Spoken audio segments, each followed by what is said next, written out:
Dear friends, I'm operator Starsky, and this is day 1055 of Russia's 3-day invasion of Ukraine. Captured North Koreans share intel with the South Korean intelligence service.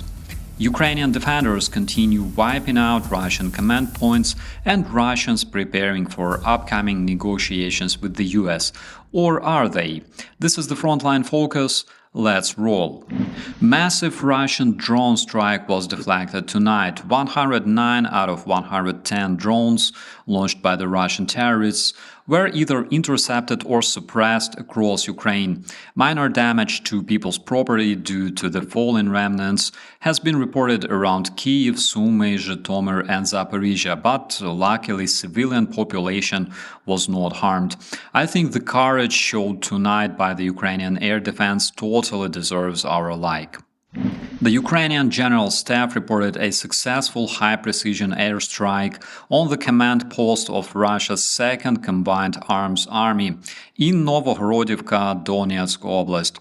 This operation is part of broader Ukrainian strategy targeting Russian command centers in the Donetsk region, aiming to disrupt Russian tactical operations and complicate their command and control on the battlefield. Over the past months, Ukraine is clearly winning the hunt on the Russian command. Just to remind you, the Terrorist Federation officially confirmed losing 13 generals so far. According to Russians, they killed 50 NATO generals, but Russians are the same dudes who invented fake American biolabs in Ukraine and the fairy tale of the NATO expansion. I wonder if NATO is even aware that it's fighting against Mother Russia. I think the Russian imagination is a nasty place. It's like they spent almost 11 years fighting against NATO, losing more than 800,000 troops as of 2025, and the NATO didn't even show up. South Korea's National Intelligence Service confirmed that Ukrainian forces captured 2 North Korean soldiers during combat operation in Kursk Oblast on the 9th of January.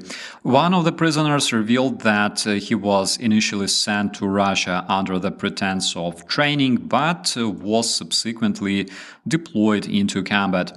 Both soldiers reported suffering from food and water shortages and indicated that DPRK troops have experienced significant losses. You may ask, what kind of shortages was he talking about? How come the Russian superpower lacks food supplies for its troops? Fact is, Russian command is completely desperate, because when you send your troops into a meat assault on golf carts, motorbikes and Ladas, apparently things ain't going well for you. At the same time, my dear friends, you haven't seen everything yet. I predict that if the Russian insanity goes on like that, soon we will see them riding horses, donkeys, and possibly Douglas McGregor. According to Ukrainian defenders on the ground in Kursk Oblast, the DPRK troops prefer attacking in bigger groups, which is literally their only advantage.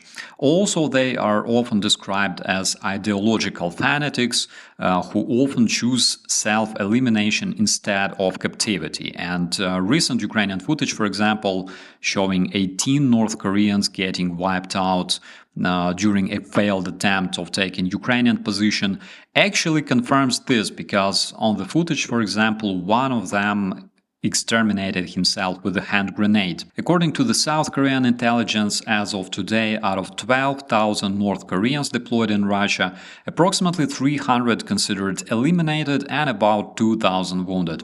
And if you ask me, considering the notorious Russian meat grinder tactics, I don't really see any of these North Koreans returning home.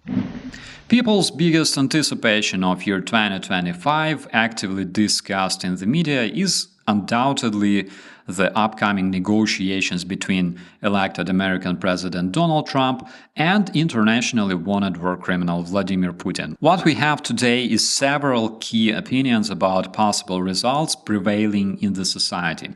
Opinion number 1, Trump will increase military support to Ukraine and force Russian terrorists to de-escalate.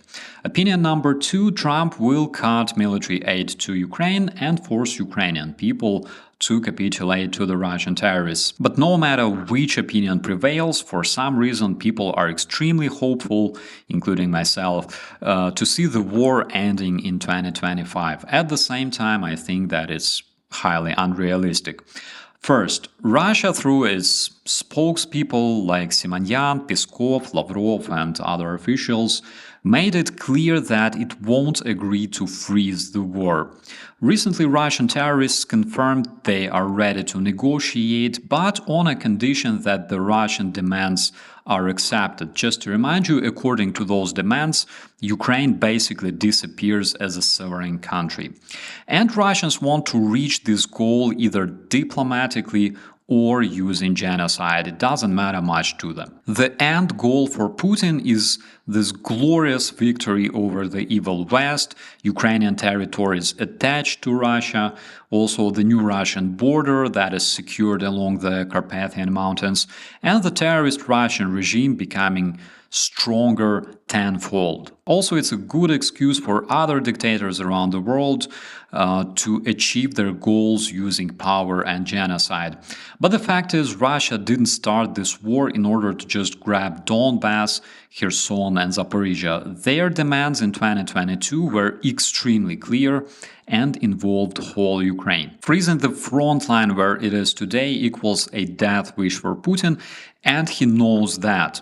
The fact is, the Russian society is so much pumped with hatred towards the United States and Europe, so the Russian citizens will never accept any resolution between Putin and Trump. And Putin will never let himself look weak in the eyes of his population. Another tiny but important nuance is Ukraine, because nobody can force Ukraine capitulate, especially its allies, and nobody else can decide Ukraine's future instead of Ukrainian people. You must understand that they will never give up their country and become an attachment for the terrorist federation. It's a fact that it took Soviets hundreds of thousands of lives to keep Ukraine under control, and you must remember that Ukrainians were always fighting for their freedom and against the Russian occupation. One thing is completely clear: time definitely doesn't benefit Russians on the battlefield, but at the same time it does benefit them in terms of disinformation, because they're really good at brainwashing Western society.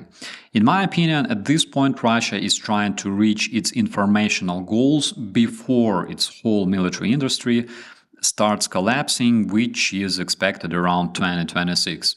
Will they make it? Well, if the informational threats keep being ignored like today, they definitely will. On the other hand, if the civilized countries develop strong tools for debunking Russian disinformation and shutting down Russian propaganda channels that make Western allies hate each other, and also invest in promoting unity and respect between allied nations, which is crucial, only then we will have chance to withstand the Russian hybrid attacks and possibly win this war. Dear friends, please subscribe to stay informed about the most important updates in and around Ukraine, and share this content to help Ukraine be heard. Traditionally, see you in the commentaries. My name is Operator Starsky. As always, be safe.